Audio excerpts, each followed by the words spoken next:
আসসালামু আলাইকুম। কোহিনুরস কুইজিনের সবাইকে স্বাগতম। আপনারা কেমন আছেন? আশা করি সবাই ভালো আছেন। আমরাও আপনাদের দোয়ায় ভালো আছি। আমি শুক্রবার কিছু বাজার করেছিলাম।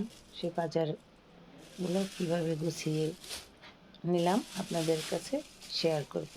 আপনাদের সাথে শেয়ার করব আজকের বাজারগুলো।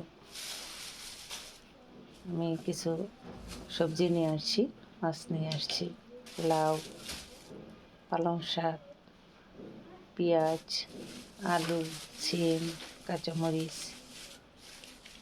আর মাছ নিয়ে আসছিলাম। সেগুলো গুছিয়ে নিলাম, গুছিয়ে রাখলাম।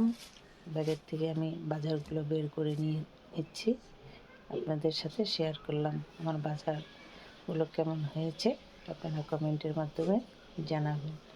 আপনারা যদি বাজারের ভিডিও দেখতে চান, আবার আমি শেয়ার করব বাজারের ভিডিও।